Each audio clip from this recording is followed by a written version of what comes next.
Welcome to Being at Home with George during the time of COVID. Very excited to be here with you and to talk about this idea of creating the possibility of being able to embrace whatever, or I would say embracing whatever comes up and hoping, it's keeping hope alive, generating hope. And today I'd like to pick up where I left off last week, where I talked about my 37 years of sobriety, and I talked about my own triple post offense, the offense that Phil Jackson and Tex Winters used in their championship run with the Bulls and the Lakers.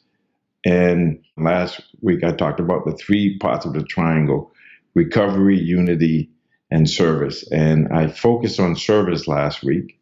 So this week, I'd like to focus on unity, understanding that unity is this idea of oneness or wholeness. And it's interesting because I like to talk about this idea that we have this illusion of separateness, that we are all really connected in many ways.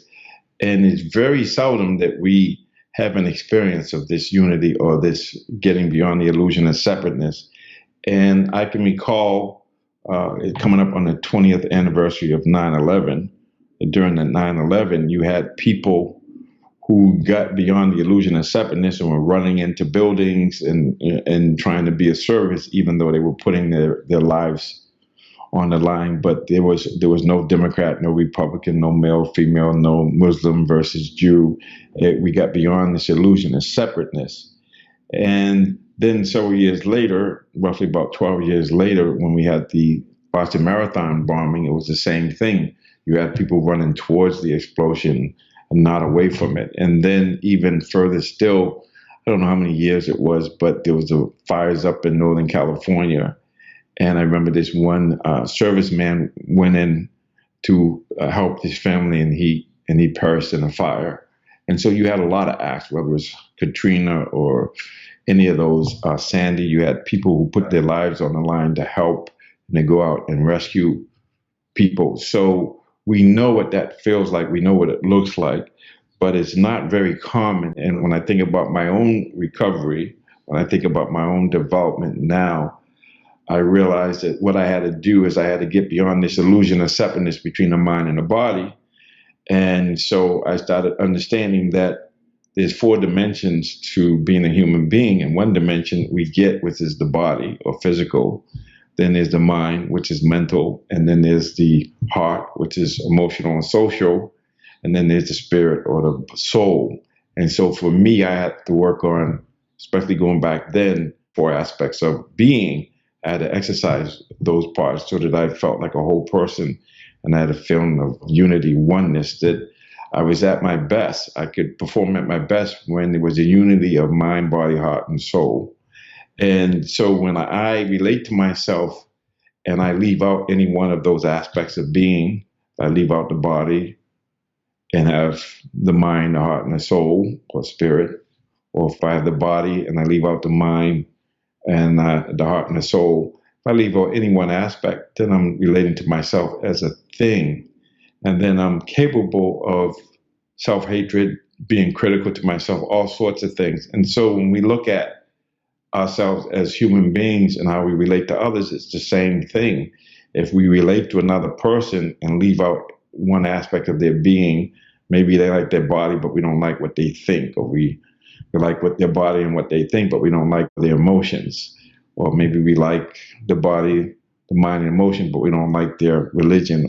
So if we talk about this whole person, and I know I remember that going back to kindergarten, there was a book that was written that said that all that I ever needed to learn, I learned in kindergarten. So when we were kids, when we were younger, we related to each other with a wholeness, with a oneness. And even when we learn how to walk, if you think about it on some level, young kids, they don't worry about how many times it takes to walk. They just put their whole heart, body, and soul into the activity of learning how to walk. So there's something there for us to learn in this idea of oneness and wholeness.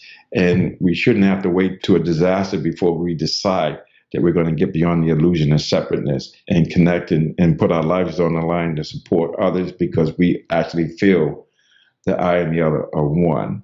And so we can cultivate this just by generosity, just by recognition of each other as being a whole person. And even though our behavior might not be to our liking, even though the religion might be different, just like me, that person wants to be happy, and that person suffers, and that person has tragedy.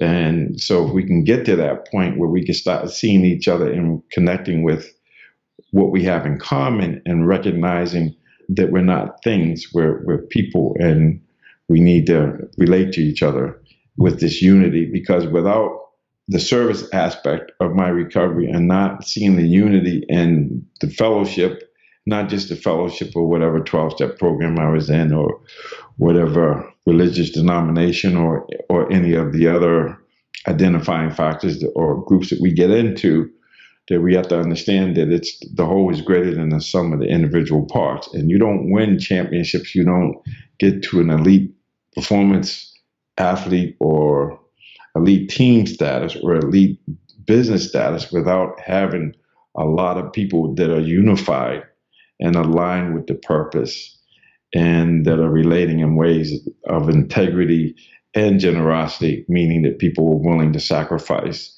And I think I'll just end with this, that we need to understand that this is something that we can cultivate just simply by being willing to recognize other people and being willing to listen. You know, the golden rule, treat people like you would like to be treated.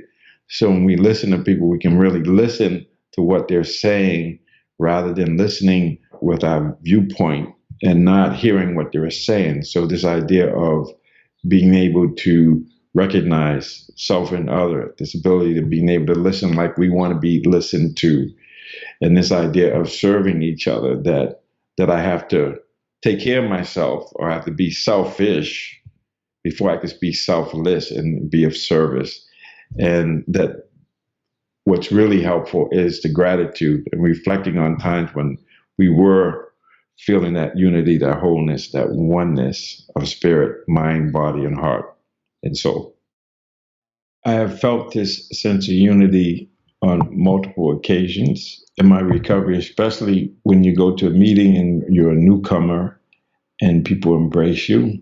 They embrace you unconditionally. And then just times when you're doing service, I might be on a call, like maybe, we go to hospitals and institutions and going up there and sharing our stories and really speaking from the heart and people feeling like you're sharing their story. So they actually feel connected and that's what I learned in my recovery, is that when we can identify with the feeling somebody's going through, not necessarily the story, but understand what it feels like to have shame, what it feels like to feel so much fear that you can't move, you're paralyzed, or to feel so much joy that you really feel connected to something greater than yourself. And I would say that's probably the main thing, is feeling this ability to connect with something greater than yourself and feeling like I and the other are one, but I and the Father are one, or whatever.